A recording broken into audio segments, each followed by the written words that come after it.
台南市宜中湿地重划工程总面积8.91公顷，这里面呢，重划完成之后有5公顷多的住宅区，另外有3公顷的公共设施用地。那这里面我们会设置2座大型的滞洪池，总共9000多方的一个蓄水量，那可以改善这个地方淹水的问题。另外呢，还有公园儿童用地跟绿地哦，可以提供居民休憩散步的一个场所。另外，我们也开辟道路，还有广场跟停车场，可以让来这边散步的民众以及来到果菜市场购物的民众呢，都有一个停车的空间。那透过宜中湿地重划的工程，把公共设施建设到位，把住宅区开发出来，那让安南区呢加速发展，也跟在地的果菜市场可以共荣共发展。果菜场啊，甲黄文市场遐重围了，对咱整个安南区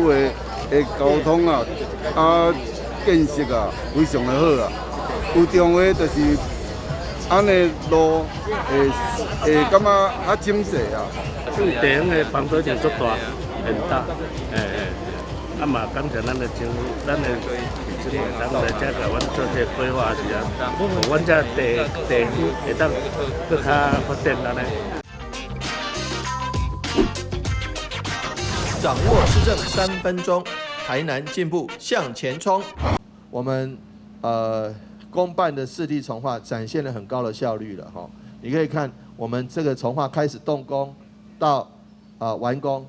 表定720天，不到2年，2年是730天了。但是我们还希望更早，不能超过700天是最好。好，那也希望说我们工程能如期如职的进行，也能够让我们安南地区快速发展哈，可以说现在是全台南市第2大行政区的安南区，能够有更好的生活品质、更多的公共建设，以及更这个舒畅的环境哈。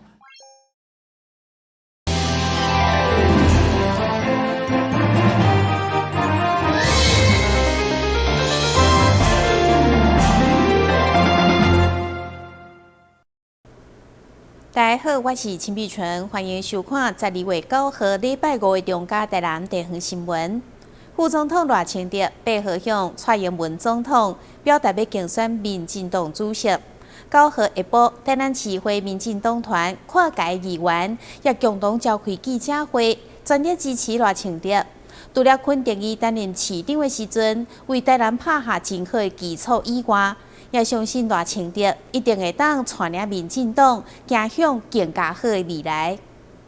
台南市议会民进党团为了全力支持赖清德副总统来角逐党主席，9号下午无分介处，全部站出来，包括曾经甲赖清德共同伫咧台南拍拼过的议员陈秋平、曲丽丽、陈怡珍、甲林志等，以及连任的议员甲新当选的议员黄兆辉、朱正轩、周家伟、林依婷、甲陈黄宇等新人，嘛拢出面相挺。我们赖副总统在台南市当市长的时候，我是有跟过他，所以非常来佩服我们的赖副总统在担任市长那时候的对台南市的贡献，所以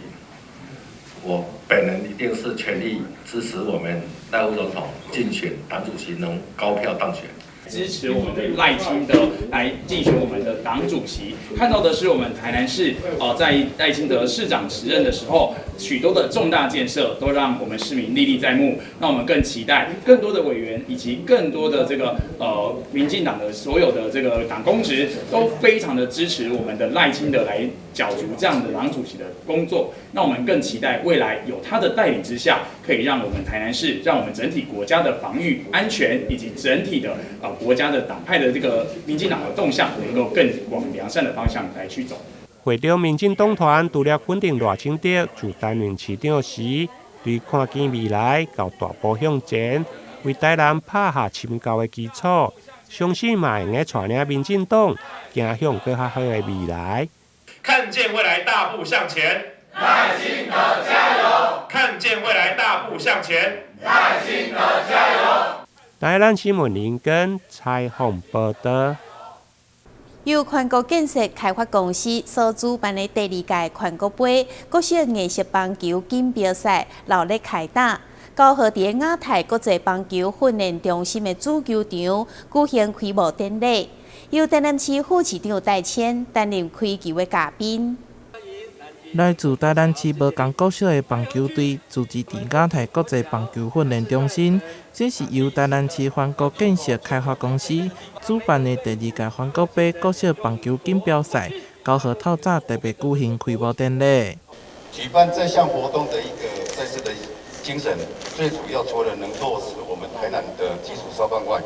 更能够提升我们台南少棒的一个水平。进而将我们的国球能够在未来的国际赛事发光发热，为国争光。那在此还是要希望各位小选手们要遵守比赛的规定。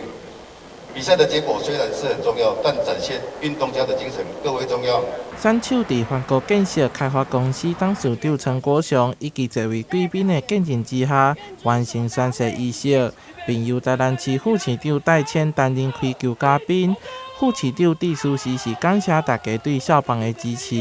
那今天呢，我们有13个学校的这个年轻朋友呢来参加这个比赛，也特别谢谢这13个学校的这个校长呢能够主持这样的一个少棒运动。理事长哦，怎讲棒球是爱讲啦，唔是像迄普罗的吼，但是到将士嘛要跟你讲，所以讲哦。咱的谈起棒球哦，有像咱的担当的啦，咱科档的这个较热心的人士吼，来倒推动，所以讲咱的为咱的基层少棒哦，来甲伊用伊，来捧捧应好，足好，你看个提供伫遐尔济奖金，咱来好拍。第2届环国杯总共有13支队伍，大家透过比赛来展现球队的实力。赛程为今仔日开始到12月11号，欢迎大家前往观赛，替选手加油打气。台南新闻杨顺怀采访报道。为了营造节庆欢乐气氛，台南市立图书馆为伫永康的新总馆，甲周边的月之声公园。设置超过150丛大大小小的圣诞树，打造出一座圣诞森林，而且由文化局长叶哲山亲身开箱为大家做介绍。台南市立图书馆永康新总馆门口挂了一丛15米高的圣诞树。图书馆为着迎接圣诞节，周边设置超过150丛圣诞树。那这次他们是打造了一片的森林，那总共有分作4大的主题。第一个主题就是有一棵金色的圣诞树，那高达有15米，光里面的灯饰的装置就大概有2万棵，所以是一棵非常巨大的一个圣诞树。那另外就是还有一个冰雪的森林专区，那整个圣诞树感觉起来就是上面已经飘有这些所谓的雪，所以看起来非常非常的特别，跟一般的圣诞树的装置有非常大的一个不同。另外还有一个圣诞的迷宫，那有120公尺的圣诞迷宫，可以让小朋友在里面穿梭、那玩耍、探索。那另外就还有一个缤纷的森林，那缤纷的这个椰蛋树的森林里面也会有很多不同的这些灯饰啦，或是节庆的这些装置，让那个区域感觉非常非常的缤纷。台南市立图书馆也将伫12月10号暗时6点举办点灯仪式，同时邀请国小以及台南管乐团组成400人的大乐队。演奏圣诞节庆音乐，后续也会伫12月17、24日暗时也会办理圣诞音乐会，邀请各位大小朋友来感受相当无同款的圣诞节。台南新闻杨顺怀采访报道。台南市为1801年就开始推动电话卡畅通计划，而且阁举办比赛，希望一步步达到完全健康的目标。今年总共有11条路段参与评比。主要由中西区的中义路、甲民生路，双双摕下新旧路段的第1名。接应电话卡摆摊做生意，伫台南市旧城区已经是长久以来生活文化。不过，电话卡本来就应该全面健康，才是行人安全、店家赚钱的观念。所以，市府持续举办优先电话卡比赛，希望落实至少保留1.5米的人行跨度。其中今年新路段第1名中义路，旧路段第1名是民生路，拢伫中西区成为双料冠军。这几年来的话，我们慢慢跟民众做沟通啊，我们有3个方式。第一个阶段是讲，多加宣导，给民众给那个疏通观念哈，讲请那个里邻或商圈或是店家哈，讲至少留1.5米的那个行人可以走的空间哈，让我们那个店家可以好好的赚钱嘛，行人可以有那个安全的那个通道嘛哈。第二个阶段的话，我们就是用竞赛的方式哈，强力的来做执行，请民众来配合最后的目标当然是做前面的这个7楼那个畅通了哈。台南人就是把7楼当作营业场所哈，坑汽车等等哈，有的甚至把那个7楼把它遮掩住哈，因为这个几十年来的话，大家都相安无事啊哈，你一下子要把它做畅通，就是很有阻力啊，所以就很困难。但是我们会一家一家做，慢慢的沟通了哈。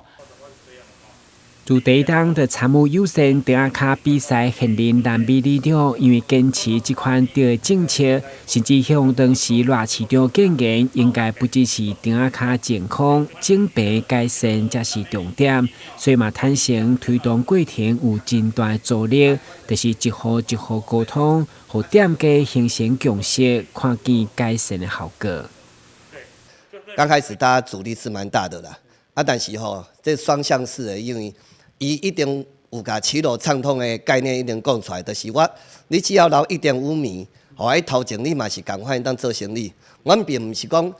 将了规个畅通了整平了，你就袂当放物件，你就袂当做生意。所以有这种双向式的概念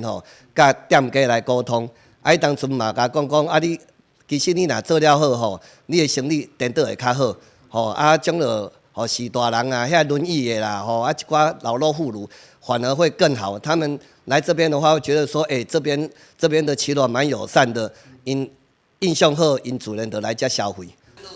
里长嘛相当感慨，真侪路段顶卡整平以后，有新住户佮家己称管，变成无采工的努力，所以嘛希望公权力介入，伫请使用这招时，得爱有所规范。但是新闻管制何乔芳采访报道。咱先休困一下，马上回来新闻现场。疫情期间，为了消毒，许多人洗手洗到脱皮发痒。静心生技因此投入进口精油皂的贩售，希望透过进口精油皂机，让民众洗手抗菌，同时还能滋润保湿。而与中油多角化商品在来素咖啡贩售精油手工皂也有半年多，受到社区民众喜爱。但面对突如其来的疫情高峰，原本买咖啡送的是脸部美容保养，顾虑有人对在公共场合脱口罩进行脸部保养可能会有确诊风险，在疫情稍缓的暑假期间，改推买咖啡送亲子手工皂课程，一方面提升加油站的咖啡业绩，一方面也让静心生技的后疫情时代，透过多元创新的精油手工皂课程，结合社区客群做推广。其实，在疫情之后，其实我们这个美容的行业已经就是因为戴了口罩就没有办法做脸。那其实我们在这段时间的经营的时候呢，也非常的辛苦。那几乎想说不然就找一个方法，怎么来接我们这段时间没有办法，就是说脱口罩的一些行动的美容还是做一些美容护肤的部分那我们为什么要来转介在这个精油皂里面？因为精油皂本身就是在做清洁，我们想它变成说推广这个，让学员他们除了说精油皂学完之后怎么使用，然后教他们做一些手作，除了这一份的这个一些手作的收入以外，然后我们也让学员就是延续让他们经营一些这样精油皂，怎么在家里自己创业做小型的一个创业，或者说他们怎么在那个团购里面去做，跟很多团的团主呢一起来合作卖这些精油皂。公司的精油皂是很天然的，洗后很滋润保湿，是值得推荐的伴手礼盒。那疫情期间呢，我就跟公司批来卖给朋友，增加一点收入。为了让公司的收入不因疫情中断，原本主攻行动美容师培训的静心生技，不得不停下许多美容师的培训业务，转从零售精油皂，再到手工皂教学。除了来素咖啡，静心也与市民学院合作，让参与的学员有机会创造事业第二春。有一天我开电视起来，我看到阮隔壁里活动中心伊咧推广2度就业，2度就业伊内底都有咧讲到行动美容，有咧学精油皂，这是我真兴趣的，所以我就想尽办法去报名。我起头我是送给朋友，朋友感觉我这个物件真好，手工精油皂，所以又叫我回去做来卖，所以我就开始愈有信心，我做来卖朋友，卖朋友佮介绍一寡人。那最近我们课程都是把这些传统的精油皂，把它演成在生活里面。那像有人在蔬菜水果类，然后水果的精油皂，这个都一般我们在传统里面的精油皂是没有人这样子做过。但是如果说做成四方形的精油皂，又没有什么特色。那我们为了让精油皂更活化、更创意，所以我们把精油皂也用在生活上，像我们的一些柿子水果皂。还有一些像我们的丝瓜皂，还有玉米这些做得很像我们生活上的这些模型，然后让客户人很喜欢这种东西。一场疫情让各行各业都受到不同程度的影响，进行生计以正向的态度迎战疫情，努力发展不同的经营策略，既不影响原有客群消费市场，也能因应疫情创新多元商品。这场疫情目前逐步趋缓，我们的生活也慢慢恢复过往。想多份收入的你，或许能从手工皂开创出另一个圆梦的好契机。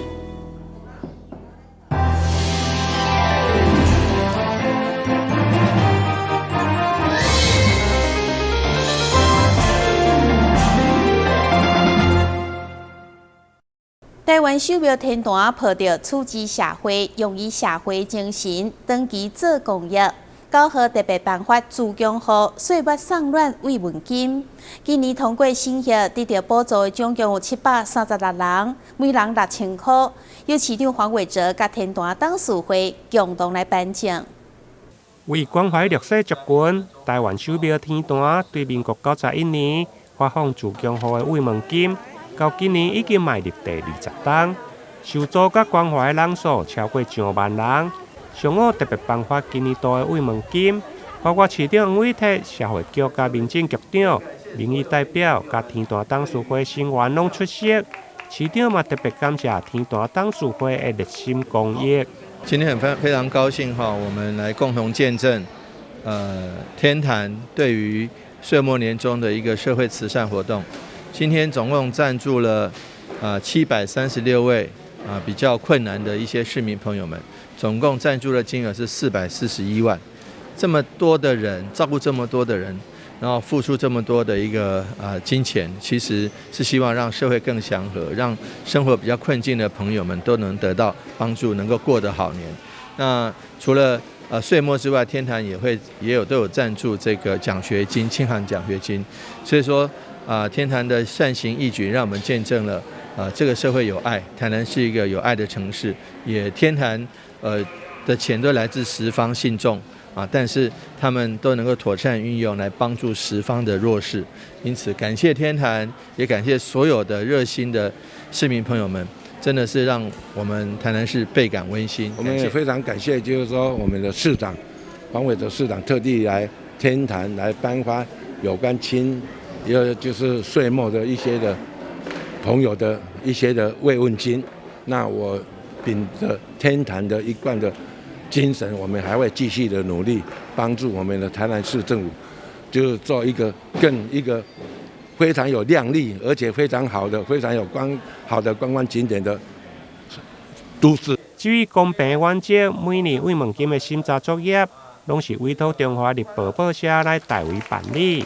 今年通过审核的总共有736人，每人颁发6000块的慰问金。总金额高达441万6000块，希望予民众上实质的救助甲关怀。台南新闻林根采访报道。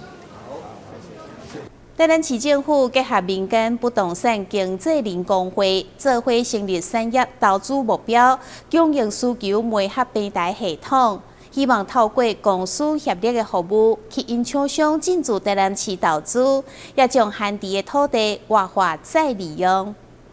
由中华民国不动产经纪人联合总会规划建立产业投资目标供应需求媒合平台，为8月底成立至今，已经提供94件现地土地资讯，也完成现地产业用地清查112件，多元结合民间资源，协助台商甲国际企业取得产业开发、工业地供应需求等资讯。当然是我们针对于整个产业的标的的媒合平台，那从今年8月开始，一直到这12月，我们进行一个成果的一个发表。那目前来讲的话，也谢谢联合总会，他们有70位专业的服务人员，来进行相关的一个协助。那目前我们在官网上面有这样的一个协调平台，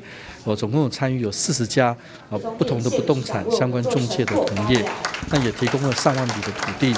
那最主要的目的，希望有意愿来台南投资的厂商进入到这个系统里面，那么他可以来买土地或租土地，或者他有需求，他可以提出来，透过专业的这个咨询的这个服务人员，他可以对你的行业别、对你需要的土地来进行相关的筛检跟服务。那我想民力无穷，透过民间跟政府的一个合作，可以让土地呢更能地尽其用。那同样也对想要来台南投资的这些企业厂商，缩短他们对于取得土地相关的一个需求。那我想透过这样子的一个公司协力，我们希望可以让台南的投资环境更好，也可以让来投资这个台南的这个企业呢，更快的能够找到他们所需要的土地资源。透过在地优良不动产业者，结合中央甲地方政府做伙合作，会当为世界台商回流、甲国际外商以及台南在地游资企业转型扩充需求，经由媒合平台协助产业发展，创造三赢，也为台南迈向国际加添竞争力。台南新闻张硕维采访报道。由行政院环保署甲中央大学做伙编写的纪念专册正式发表。这本册记录水环境顺手队员使人感动的故事，希望借着这本册来感谢一路烧天的志工，也呼吁大家做伙来维护美丽水环境。由环保署甲中央大学团队做伙编写的有理香水溪望上坡纪念专册，2号上午伫中央大学发表。新册内底记录了水环境遵守政策推动，以及公司部门共同合力，做伙守护水环境的成果以及点点滴滴。我正在找一些旧照片，当时的部分二人溪，我可以从台南县的北岸跨越到高雄的内湖，我一脚步甲行过甲踏过，可见迄当时对着二人溪的污染偌尔严重。等到我旧年第3度入来，转来台南市环保局的时阵，我搁较入去甲二人溪看的时阵，哇，无共款！我现在伫我的 FB 内底咧写，讲中央跟地方如果能够携手共同合作，再加上民间的力量，我相信我们的梦一定会实现。原理地过废五金产业，造成二林溪多年来一直拢受到严重污染，所以过去二林溪有着乌龙港之称。后来伫公部门的介入以及民间团体、学术界共同合作之下，才慢慢恢复清气。因此，希望借由这本册，将整治的辛苦过程呈现出来，让国人更加重视维护环境的重要。大家可以记得，20年前的二人溪是黑龙江，对不对？大家的印象就是黑龙江，因为在那个之前，整个湾里那边的烧的废五金，然后把铜拿走以后呢，剩下的残渣就推到河里面去，所以当时二人溪的重金属的污染，那里面可能就是连生物都没有了，所以经过这20年来的整治，我想现在二人溪口是可以去捕鳗苗，那有这个河边的步道，可以钓鱼等等的，那二人溪的水质，我想我们还是会再继续努力的哈。有理香水溪望上坡这本册记录了全台各地巡守志工守护水环境的珍贵画面甲故事，希望借由因的分享来唤起大家对着水资源保护的重视，做伙来朝向永续发展的目标来迈进。台南新闻张硕维采访报道。感谢你收看12月9号的中嘉台南地方新闻，我是陈碧纯，咱再会。